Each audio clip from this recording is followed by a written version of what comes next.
کہاں گئے تھے آپ؟ لیجیے ناشتہ تیار ہے، آ کر کر لیجیے۔ حسن جی کو گھر پر آتا دیکھ کر نادیہ جی نے کہا، گیا تو تھا اپنے دل کے ٹکڑے سے ملنے، مگر اب لگتا ہے اس سے ملنے کے لیے ہمیں اجازت لینی پڑے گی، اس کے اس بدجات شوہر سے۔ حسن جی نے ناشتے کی ٹیبل پر بیٹھتے ہوئے غصے سے کہا، ایسا کیوں کہہ رہے ہیں آپ؟ بھلا اپنی بیٹی سے ملنے کے لیے ہمیں کسی کی اجازت کی ضرورت کیوں ہے؟ آپ ایسے ہمت مت ہاریے، سب ٹھیک ہو جائے گا۔ آپ نے آصف کو جو کہا وہ بالکل ٹھیک ہی تھا، ایسی گری ہوئی حرکت کرے گا آصف میں نے سپنے میں نہیں سوچا تھا، کہتا تھا پیار کرتا ہے پری سے۔ نادیہ جی نے بھی غصے میں کہا، کچن میں کام کرتے ہوئے پری دل ہی دل میں ٹھان لیتی ہے کہ وہ آصف کو سبق ضرور سکھائے گی اور اس کے چنگل سے عمیر کو بھی بچائے گی، بس اسے انتظار رہتا ہے صحیح موقع کا۔ دوسری دنیا، جعفران قبیلہ۔ نفیسہ بیٹا، تم سب نے کہا تھا کہ آئینے سے تم سب پری سے ملی ہو جس سے عمیر محبت کرتا ہے، تو پھر آج اس آئینے سے دوسری طرف کیوں نہیں دکھائی دے رہا؟ شاہ کونین نے کہا، ہاں دادا ابو، میں تو پری بھابھی کے گھر بھی گئی ہوں اس آئینے سے، آپ ہی دیکھو کس وجہ سے دونوں دنیا کا راستہ شاید بند ہو گیا، لیکن کیوں؟ آپ دیکھو نا دادا ابو۔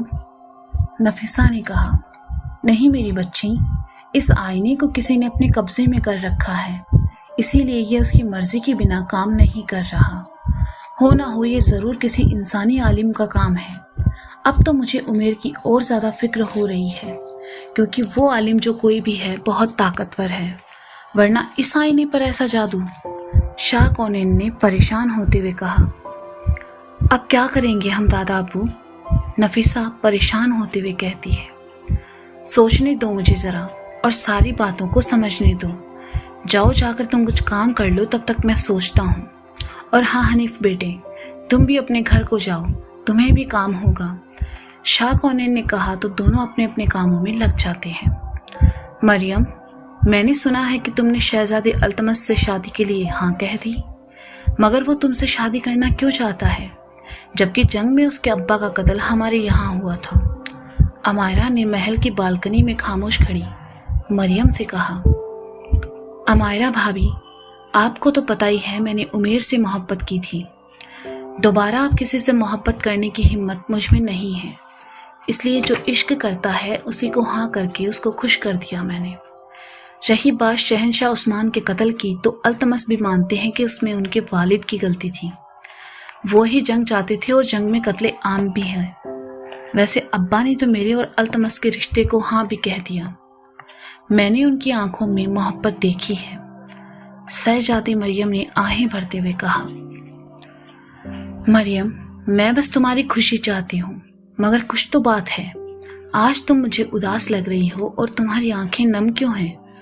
امائرہ نے مریم کا چہرہ اپنی طرف کرتے ہوئے کہا، بھابھی دل ٹوٹا ہے میرا، تو کچھ پل کے لیے تو تکلیف ہوگی نا، شاید عمر بھر کے لیے بھی۔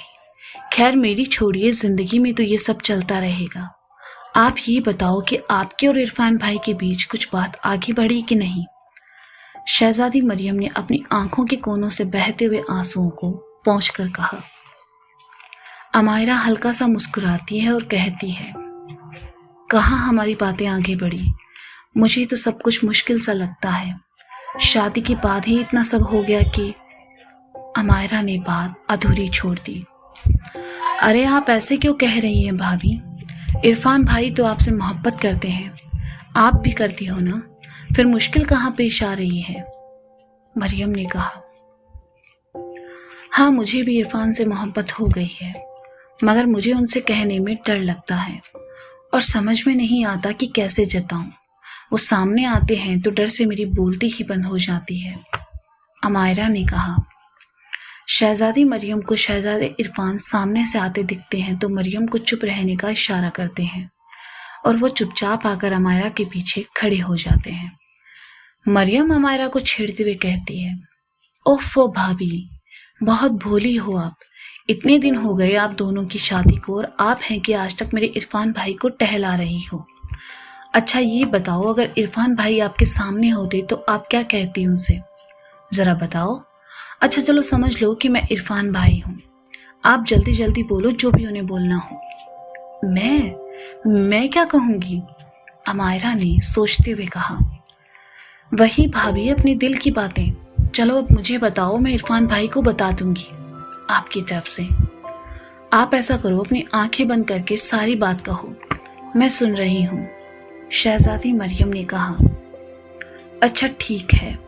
امائرہ کہتے ہوئے آنکھیں بند کر لیتی ہے تو اس کے سامنے سے مریم ہٹ جاتی ہے اور شہزادے عرفان آ کر کھڑے ہو جاتے ہیں. اب بولو بھی امائرہ، مریم نے سائیڈ ہو کر کہا. 1 منٹ بول رہی ہوں، امائرہ گلا صاف کرتے ہوئے کہتی ہے. عرفان، پہلے میں آپ کا شکریہ ادا کرنا چاہوں گی کہ آپ نے ہمیشہ میرا ساتھ دیا. میں آپ کو بس ایک محل کی شہزادی کی حیثیت سے جانتی تھی، مگر جیسے جیسے آپ نے ملنا جلنا ہوتے گیا، آپ کو جاننے کا موقع بھی ملا. آپ کا دل کاچ کے اس بوتل کی طرح صاف ہے جس کے آر پار دیکھا جا سکتا ہے. اسی طرح میں نے ہمیشہ آپ کی آنکھوں میں اپنے لیے پیار اور عزت دیکھی ہے. آپ نے ایک ملازم کو رانی کی حیثیت دلائی، میرے پریوار کو اپنا پریوار سمجھا. میرے چہرے پر ہلکی سی بھی اداسی آپ کو برداشت نہیں. آپ کی بیوی ہوں یہ جانتے ہوئے بھی آپ نے نہ کبھی میرے ساتھ کسی قسم کی زبردستی کی، نہ ہی اپنے شوہر ہونے کا غلط حق جتایا. مگر اب میں چاہتی ہوں کہ آپ اپنے سارے حق مجھ پر جتاؤ، مجھے ایک اچھی بیوی بننے کا موقع دے دو. آخر میں آپ سے اتنا ہی کہنا چاہوں گی کہ پیار کرنے لگی ہوں آپ سے، وہ بھی بہت زیادہ، اتنا کہ آپ کبھی اندازہ نہ لگا سکے. نہ جانے کیوں جب بھی ہمت جٹاتی ہوں آپ سے کچھ کہنے کی، آپ کو سامنے دیکھ میرے یہ کمبخت لب خاموش ہو جاتے ہیں. مگر آج کہوں گی کہ محبت ہے آپ سے، اور صرف آپ سے.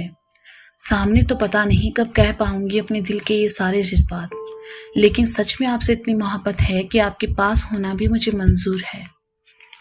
کہتے ہوئے امائرہ جیسے ہی آنکھ کھولتی ہے، اپنے سامنے کھڑے شہزادے عرفان کو مسکراتے ہوئے پاتی ہے.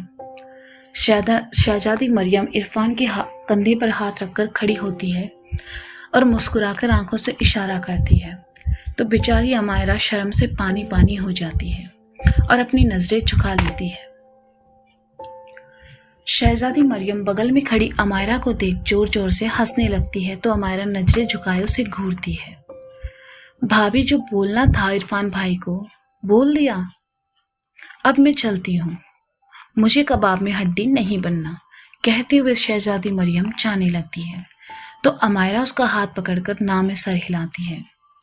بھابھی جانے دو مجھے، آپ لوگ بات کرو. کہتے ہوئے شہزادی مریم وہاں سے چلی جاتی ہے. اس کے پیچھے پیچھے ہی امائرہ جانے کے لیے قدم بڑھاتی ہے تو شہزادی عرفان اس کا ہاتھ پکڑ لیتے ہیں اور ہاتھوں کو چومتے ہوئے محبت سے کہتے ہیں. ہاں، میں بھی دیوانگی کی حد تک محبت کرتا ہوں امائرہ، صرف تم سے ہی کرتا ہوں، حد کی بے حد صرف تم سے. امائرہ مسکراتے ہوئے شہزاد عرفان کے سینے سے لگ جاتی ہے. دونوں کی دھڑکنیں ایک دوسرے کے لیے دھڑکنا شروع ہو جاتی ہے. سامنے محل کے باغیچے میں خوبصورت گلاب کی کلیاں کھل کر پھول بن جاتی ہیں، مانو ایسا لگ رہا ہو جیسے سب ان کے اس ملن پر بے حد خوش ہو. کہہ رہے ہو خوشامدید محبت کی دنیا میں. تو دوستو، یہ تھا شاہ عمر کی پری بھاگ 44. اس کا اگلا بھاگ آپ جلد ہی سنیں گے میرے ساتھ. تب تک کے لیے شکریہ، بائے بائے، اپنا خیال رکھیں اور سنتے رہیں شاہ عمر کی پری.